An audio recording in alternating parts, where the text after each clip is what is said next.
What's up YouTube? I am your host, Anything Billy. Today we're going to be replacing front and rear brakes on this 2019 Kia Sportage FE.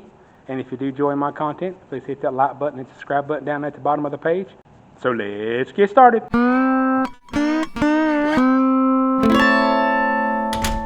Alright, so the first thing you want to do before you get started with any brake job is you want to take the cap off the reservoir, put a rag over it. That way if there's any extra fluid comes out, it'll be absorbed by the rag and it'll be easier to push in the pistons. So let the air escape easier. Alright, tools you'll need for this brake job. You'll need a 14mm socket with a ratchet, straight screwdriver, possible lube for the slide, some type of piston compression tool, and like always, no job is complete without a hand, and a flashlight so you can see what you're doing. So this job should be straightforward. It's got right at 100,000 miles on it. The rotors look good. They went as far as the pads would go that I would think safely. So we'll just put some new pads on there. If I run into any issues, I'll stop and let you know. Otherwise, let's get started and let's get finished.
Alright, it was simple as that. Now, you see me put these little springs back in there.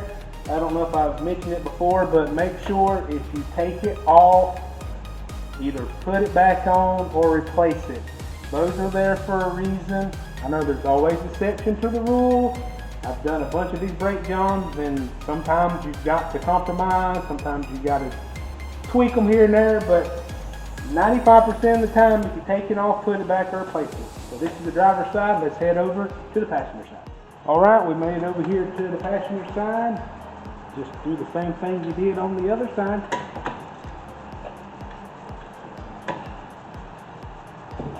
Should be straightforward. That caliper went in so smooth over there, it was just amazing. I like it whenever they're easy. Now, as you can see on this channel, some of them are pretty hard, some of them ain't easy. Some of them you gotta beat, bang, and pull your hair out. So far this has been okay.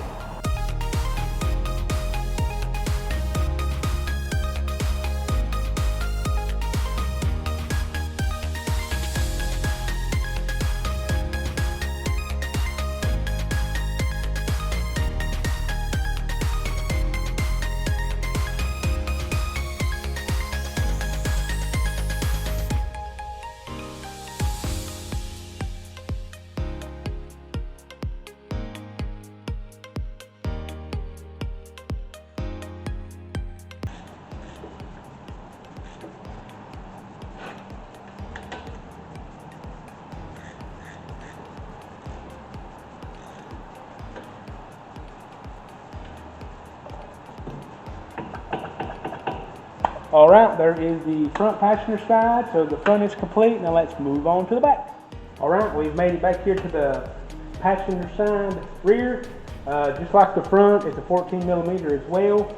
So let's get these things taken care of. If I run into any issues, I'll stop and address it. Otherwise, just like the front.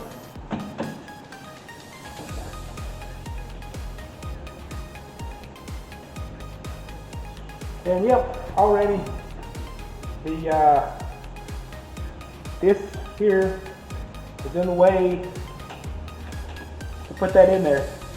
So if you was doing a rotor replacement, you would have to take that bottom one out, or if I can do this correctly, you should just be able to just do this right here. Should be fine, no big deal. Very easy.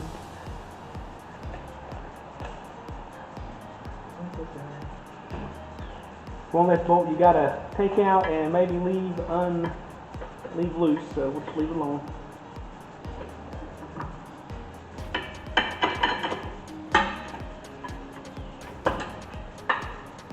Boy, the pad on this has been paper thin. Everyone, we got the use out of these bad boys. That's good. That one's a little thicker than what the other one was, so before I take this apart, I just want to make sure that these are the right pads. Because one place had them and one place didn't. And yep, that's them. That's something probably I haven't never really said on the channel. Or maybe I did, maybe I did, I don't know. But when you get your brakes, you can always take them and match them up to make sure they are the same size and everything, just in case they give you the wrong one, because that's happened before. I know in one of my previous videos, I said that I think it was on a Hyundai. It was an 08 model. The front pads were like 08, the back pads were 09, or vice versa, because it was made in the middle of the year. So sometimes you do have to watch. It could be wrong, but and sometimes they're right on it. So that's just something you have to keep your eye on. Where did my screwdriver go?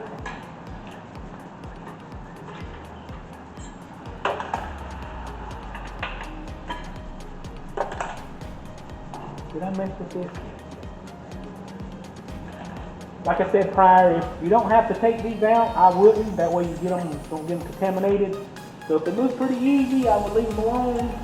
But sometimes they are stuck, and then that's when I would probably take them out and fix them. And like this right here, as you can see, this is the problem I was talking about. This hardware does not want to go in there.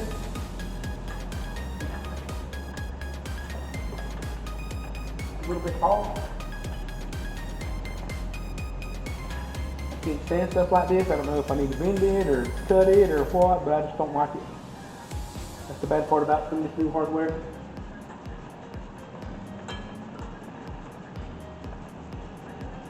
Come on, get in there. Sometimes you gotta do a little tap-a-rooney.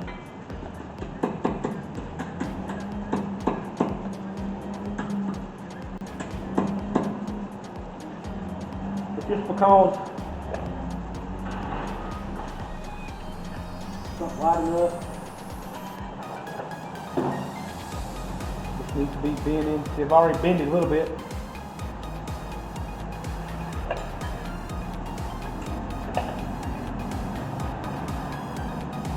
Grab another piece, see if it's like this. That might just be an oddball piece. The same way, it's just a little off.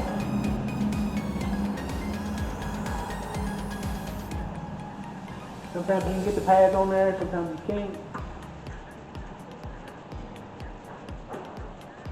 And it don't look like I'm going to be able to, because I can't push them up and push them in at the same time. I may have to do some modifications, like I said earlier. Yep, see, it just won't go in. Yep. See, it gets stuck on there because of that. So, you're going to have to cut the little tips off of this. That's only they're going to go on there, like I said earlier. Sometimes you got to do that. So let me grab a cutter and cut these, and I'll be right back. All right, let's see if that fixed the problem. Oh yeah, perfect. Yeah, buddy, snapped right into place. Yep. All I did was take a pair of cutters, I don't know if you can see that, and I just trimmed that off just a little bit. There was a little piece of metal that was kind of up a little bit. That was keeping it, because this is too wide to fit in between here. So I just took a pair of wire cutters and just broke that little bit off. And that's really all you need. Now everything should go back together perfectly. Nothing should be too bad.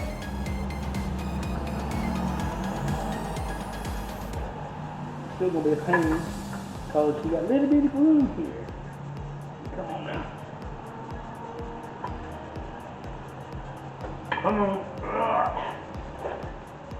Still a tight fit, but it's in there. Yep. Alright.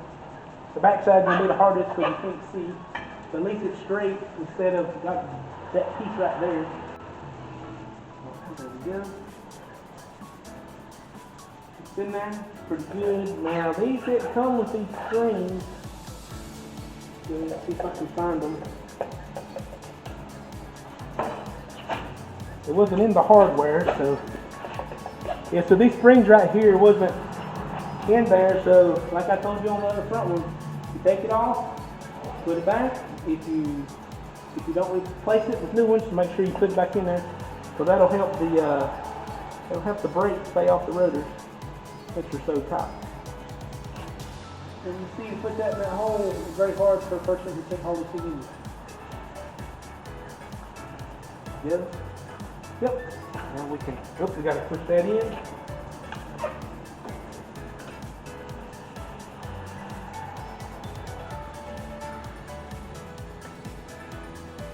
Goes in so smooth.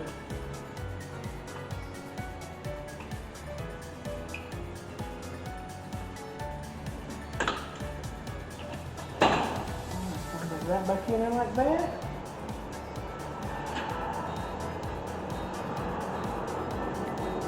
And like that.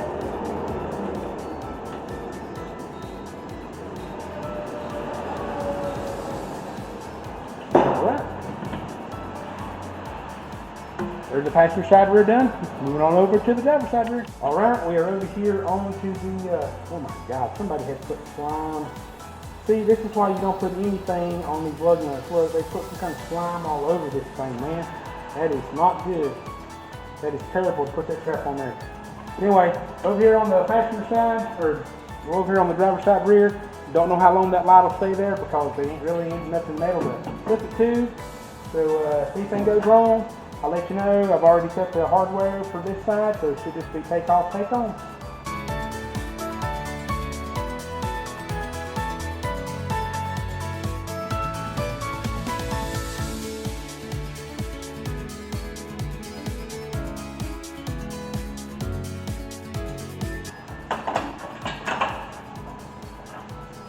And there goes the light, hit my head in the pit.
No metal, they are metal, but it's got something all over it. But you see how I put it together, the other side, same thing.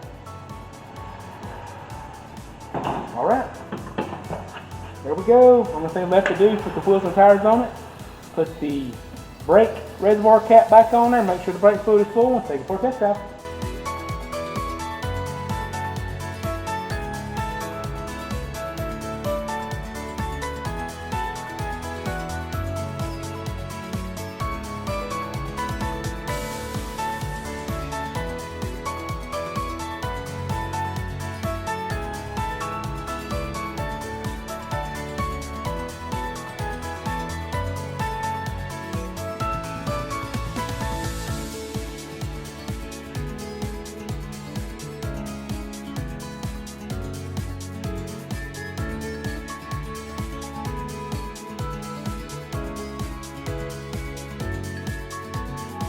Alright, and like I said earlier, the last thing you want to do is put the brake reservoir cap back on there and make sure it's full of fluid. Now let's take it for a test drive. Alright, welcome back to this test drive on this 2019 Kia Sportage FE. Now question, considering that the Santa Fe is Santa FE, so you say Santa Fe, since this is Sportage FE, Do you call this Sportage FE? Because you call that Santa Fe? Just a question. Leave it down in the comments if you have any answer. So anyway, first thing you want to do is buckle up for safety. You always got to do that. Don't want to get a ticket. Since we're on a forward brake job, let's just ease and pump up the brake. That way we got some brakes before we leave. It may take a little longer since we done all four. All right, once you get a stiff pedal, let's start it up. I always leave the radio off for this and everything. That way you don't have to worry about it. Just keep it down low. So now we can put her in reverse. I ain't got the parking brake on because I've done a forward brake job, but let's back it out. Take it for that test drive. Kind of pat the kind of pat the brakes as you go out to be on the safe side. Yep, sounds good so far. At least it quit raining. At least it's quit raining. That's a good sign. Alright, now we're out on the road to this test drive. Like always, we'll listen to here to see if we hear any squeals, scrapes, grinding, feel any vibration in the steering wheel or the pedal, because all the rotors look pretty good. The tires look like they wore pretty evenly too, so everything should be pretty smooth. I only got 100,000 miles on it. Everything should be pretty new. And being 2019 ain't that old either. About 6 years old. And so far, so good. Everything feels to be pretty smooth. We'll get it up to speed. Check it just to be on the safe side. Make sure we got all the wheels tight. Yep, I'm a big talker. He's really smooth. Don't hear any squeaks, squeals. Don't feel any vibrations in the steering wheel or the pedal. Hey, they finally fixed the holes in the bridge. Good job, city. Good job. DOT. All right. As I turn onto the road that the shop's on, I want to thank everybody for watching this video. Thanks for hanging out with me today. And if you enjoyed this video, check out this video here on the screen of some more brake jobs. And I'll see y'all next time. Bye now.